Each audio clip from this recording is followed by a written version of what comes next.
Hi, my name is Diana Fleischman, and I am an evolutionary psychologist and an author. On April 5th, I'm going to be teaching through Speakeasy a seminar called The Science of Sex Differences. And I taught human sexuality, evolutionary psychology for some time. I think sex differences are fascinating, and this seminar is going to be a little bit different than other seminars you may have taken or courses you may have taken, in that it just takes the idea that there are sex differences, fundamental differences between men and women, just seriously and as a given, and really explores how these different sex differences manifest in various different domains.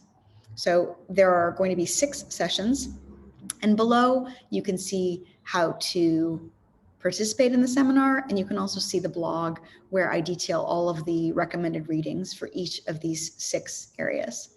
So it's going to be on Monday and Wednesday from 8 p.m. to 9 p.m. Eastern Time, USA. I will be teaching another version of this seminar in European time.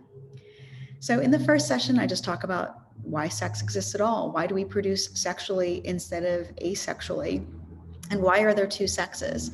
I find that when you think about male and female as just being small gametes versus large gametes, that is egg cells versus sperm cells, and everything that flows from that, it actually takes a lot of the politics out of the whole controversial area of sex differences.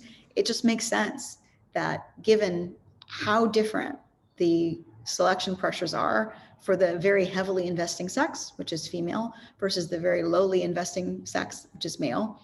And given that every one of your ancestors, all the way back to the beginning of time, reproduced, it's very important, these particular reproductive differences. So that's the first session, is why sex exists at all. What is the fundamental difference between male and female? In the second session, we're going to be talking about sex differences in sexuality. So from an evolutionary perspective, we think that you should see the largest differences between men and women in those domains in which they've experienced the most different selection pressure. What do I mean by that?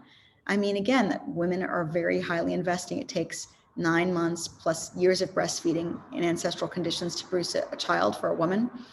And for a man, it takes just as long as it takes to impregnate a woman. There's just huge differences in how much investment men and women have to engage in.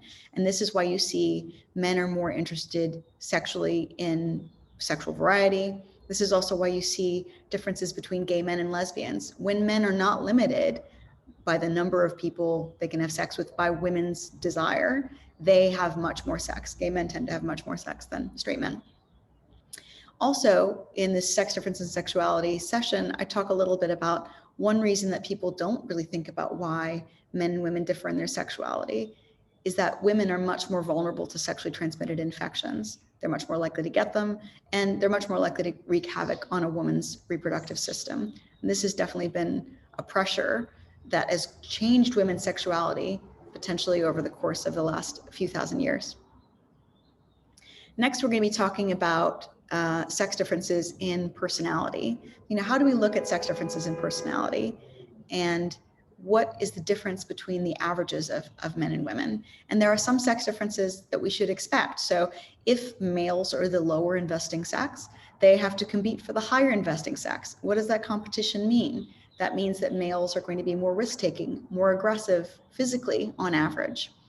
And we're also going to be looking at other characteristics, things like broader personality factors, sociability, and can you really tell the difference between men and women with just personality? I'm going to say yes, you can say with about 95% accuracy just by knowing somebody's personality characteristics.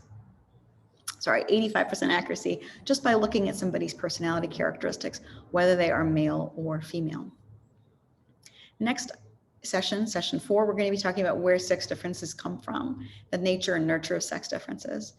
So one thing that we tend to think in society now is that men and women differ because they're treated differently as children, that little girls are treated very differently from little boys, and this socialization is the root of all sex differences.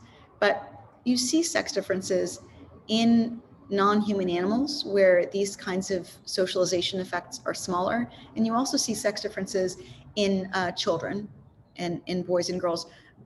and in babies before there's much chance for socialization.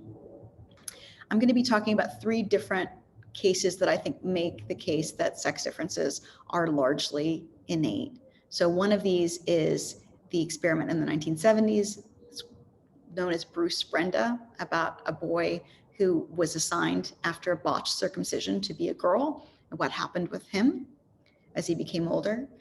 There's also going to be a section about huevedoses, or something called 5-alpha reductase deficiency.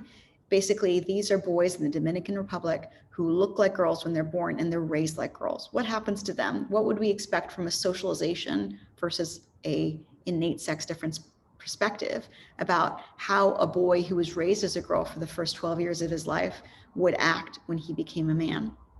And finally, we talk about something called congenital adrenal hyperplasia. These are girls that are masculinized. And how do they act? How do they act in comparison with their sisters who do not have congenital adrenal hyperplasia?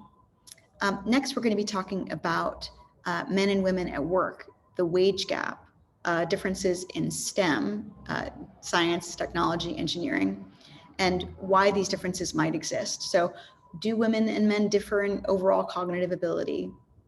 Do they differ in specific cognitive domains? Do they have different skills?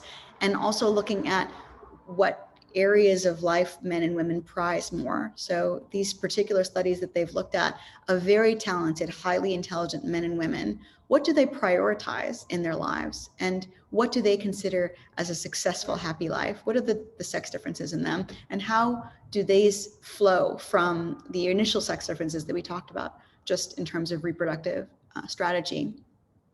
And the final session, we're going to be talking about the controversy, thinking about James Damore, Larry Summers, these various different controversies that have happened with regard to sex differences. And when people have said maybe the differences, for example, in the wage gap have to do with men and women's choices and maybe not necessarily discrimination. So this is where we're going to be talking about, if you look at the Google memo, is there anything to it? Is there good evidence for any of the claims that James Damore makes? When Larry Summers said that there might be differences between men and women that cause their differential representation in science, technology, and engineering, what did he mean? And is there any evidence for those things? And we can talk a little bit about where this debate is going forward. So for example, Cordelia Fine, Gina Rippon, and other sex difference skeptics, how their debates have gone with people like David Schmidt, Marco Del Giudice, and other scientists who are sure that there are significant sex differences. So what can we tell about where this debate might go going forward? So anyway, that's the 6 sessions that I'll be talking about. Again, you can sign up for tickets below. You can also do your own course and just check out all the readings that I put in my blog, and I hope to see you there.